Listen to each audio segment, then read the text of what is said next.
Welcome to the Drill Down, in-depth answers to oilfield questions. I'm John Spears. And I'm Richard Spears. So, Rich, this is the second of a two-part series. This will be part two. That we began last week, That's which right. was where we're looking at the oilfield, the broad oilfield equipment and service market as we track it in terms of dollars and cents, trying to make some conclusions about where that market's going to go in 2022. We talked last week about spending in the oilfield for 2021. And this time around, we want to take a look at sort of, given what we think we know about what's going to happen to drilling activity, what we think we know about where that's going, what does that mean? How does that translate into dollars and cents, segment by segment, right? Yeah, because this is the headlines from the Oilfield Market Report coming out on October 1st. So just as a starter, how much is being spent this year on oilfield equipment and services? Yeah, you add everything up, right? The thousands of oilfield service companies and the bunches of things that they do. Yep. $195 billion for this year. For this year. And that's just upstream stuff. I mean, we're not getting into midstream. No. We're not getting into downstream at No, all. think of anything downstream from the choke. Yep. But we do put like, offshore construction in there, and we do put supply vessels and helicopters in there. But it's mostly the drilling, completing, and producing of oil and gas wells around the world. Okay, so what did you say, 195? $195 billion. For 2021. Current year. Okay.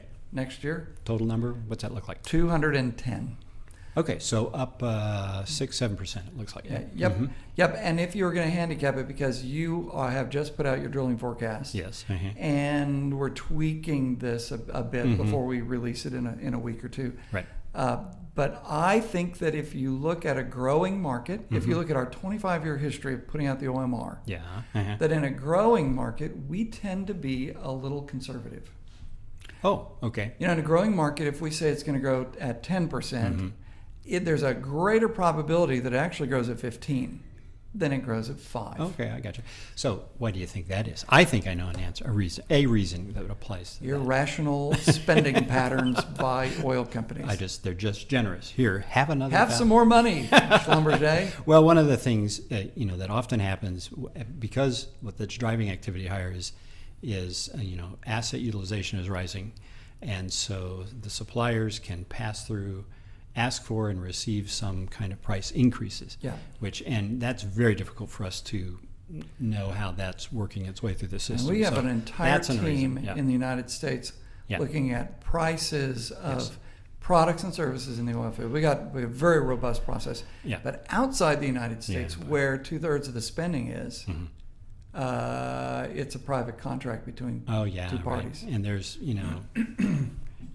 contract writers, inflation adjustment factors, all that kind of stuff going in there. So it is a challenge, but we try and, at least after the fact, account for all the dollars we know of. So what's the story about the winners and losers for 2022? So if you divide it up between those companies who are losers next year. So segments, okay. Yeah, and a market segment would be supply vessels and, get this, drilling rig equipment. It's still a bit negative, and it's negative by 5% next year. So that means we move from this year to next year, and next year is down 5%. So supply vessels, rig equipment.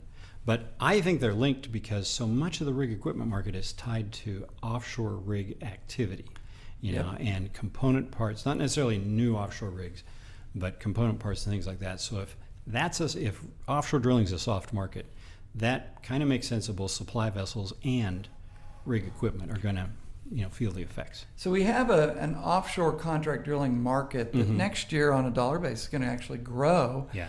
But those dollars start getting deployed even before the rig floats out there and starts drilling a hole in the ground, because there's a mobilization fee that the contractor gets. Yeah, right. And there's just setup time. You're buying a lot of days of an offshore contract drilling rig day. Yep, right. Before you ever run any pipe in the hole or start turning a drill bit. Well, here's the other thing. Those offshore drilling rig contractors, are coming off a very low rate, right? So they don't need a lot of new equipment. No. They can do what the land guys have been doing here in the U.S. for the past year and cannibalizing stuff, right? So rig equipment. Give me a spare rig. Yeah. So rig equipment, that market segment tends to be a lagging indicator of the offshore drilling market, right? So we have about 25% of our market segments that next year will be down 5% or so from this year. Okay. The other 75% of the market segments will be up. And I'd say if you would just eyeball this, up by 15 to 20% next year. An interesting thing. So if you're going to grow, it's going to be a material kind of growth. It'll be a good year kind of a growth. So, and it's all because I'm self-funding myself in the oil and gas industry now. I'm not as an operator. I'm generating all the cash myself that I need. Yeah. I don't care whether I'm an international oil company or a domestic U.S. land-based company. I'm not relying on the kindness of strangers to either give me money from as an equity or a debt. We're no longer Blanche Dubois. There is no Blanche Dubois anywhere. I'm master of my own destiny. There you go. Right. Okay. But because I spent all of last year, all of 2021, fixing my math problems, my cash flow problems, that chicken now comes home to roost in 2022 in the form of let's go drill some holes in the ground. Yeah, and the other thing that, of course, I think will play a role there is that we have to, here in the U.S. anyway, if operators want to sustain oil production, hold production steady, they're going to have to drill a lot more holes in the ground next year than they are this year, because this year they've been able to play the game of drawing down their inventory of drilled but uncompleted wells, and that part of the game goes away, and next year they've got to drill a lot just to hold frac activity and completion activity pretty steady. So I would think a lot of the best growers on the list are going to be ones who are more tied to the drilling side of the house than those on the completion side. Yeah, if you look, for example, just at the U.S. market this year, you saw frac grow at a pace that was, 4 times faster on a dollar basis than land contract drilling. Okay. Next year, land contract drilling is growing at pretty much the same pace as frac. Yeah. Because land drilling grows. Okay. And land drilling grows, frac grows as well. Yeah. But now they're in lockstep. Yeah, I gotcha. So you've got things that are related to that: directional drilling, drill bits, drilling, contract drilling. We've got, one of the difficult market segments, unit manufacturing. That's the building of pump trucks, the building of wireline units. So the customers of that are the service companies themselves, not operators. So it's not a crazy up, but we've got that, the capital equipment side of the service sector growing by a very modest but healthy 10%. Well, usually in a growth market, it grow by 50% or a double, but it grows a bit.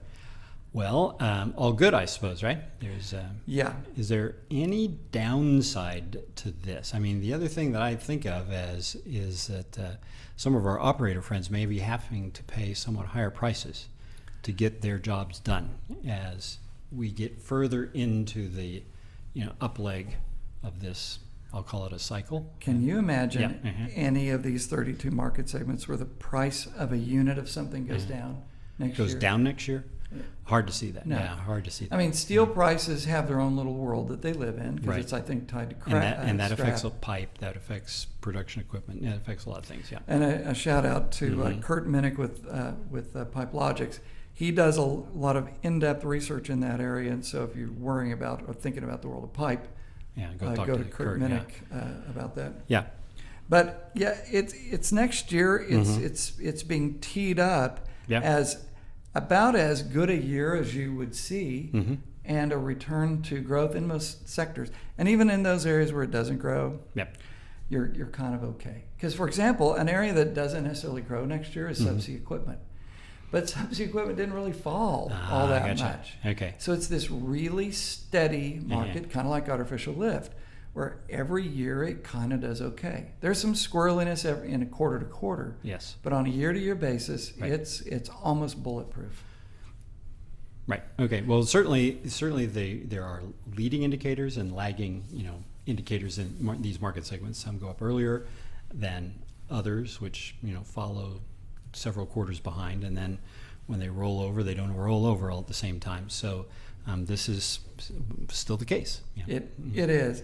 Yeah. So anyway, I'm looking forward to the issuing of this report October 1st, and so Again, thank you very much for our, I don't know how many, 100 clients, 130. I have no idea how many clients we have for that, but it's not too late to get your copy. Just contact us through the website. Now, I know, Richard, that last week we had a puzzler that was, I found it a very puzzling puzzler. And it was a geographic It's a geographic puzzler, and I tried not to go to an atlas to answer it. So I've struggled on this one, but I think you have the answer, and I'm sure many would appreciate that. And the puzzler was Yes. this. Uh-huh. Everybody can name the two countries that touch the United States, which are Canada and Mexico. And if you say what's the next closest country, everybody would probably say Cuba. That's right. Because physically, very close. And you can 93 swim. miles across. But the question was, Cuba's number 5. Aha. So what are the third and fourth closest countries to the United States? Okay. So And are you ready? tease us with the more obvious of those two answers. Well, and this is the folks would one that come up most with. people got. Yeah. Because you open it up and you go, Cuba. I'm going to look at Cuba. Oh, and there you see the Bahamas. There you go. So the Bahamas is the obvious one, but you think that that's going to be the third. Many It's people the have been there. fourth. It's the fourth one. So I've been to the Bahamas. It's a fantastic place. It doesn't take you The that long to get there. Bahamas is number 4. There's It was something- number 3 that screwed everybody up. It screwed me up. I came up with a question, and I didn't get it right. So And the answer is Russia. Russia. And you're going to go, yeah, but Of course. okay, Russia and Alaska, they're very, very close. They're but Bering dang it, Straits, that's yeah. further than Cuba. How could that possibly be? Vitus Bering or whatnot. Yes. Okay. Uh-huh. There's an island that is part of the state of Alaska, and it sits out there out on the Aleutian to the left change. somewhere. Yeah, right. Okay. Uh-huh. And there's an unnamed island that belongs to Russia, Aha. Yes. 2 miles away. Get out of here. So the closest country to the United States that doesn't actually touch the United States is Russia. is Russia. Well, there So you go. number 3, Russia. Number 4, the Bahamas. Yes. Number 5, Cuba. I'm not even going to bother. That explains to why find we have such good relations with Russia. We could walk there and build a bridge. So she was right. Sarah was right. She could see Russia from her front door or From her something. front door. Should have known if I'd only thought of it that way. Yeah. Okay, well, that's great. Thanks so much for listening to the Drill Down show this week. I'm John Spears. And I'm Sarah Palin.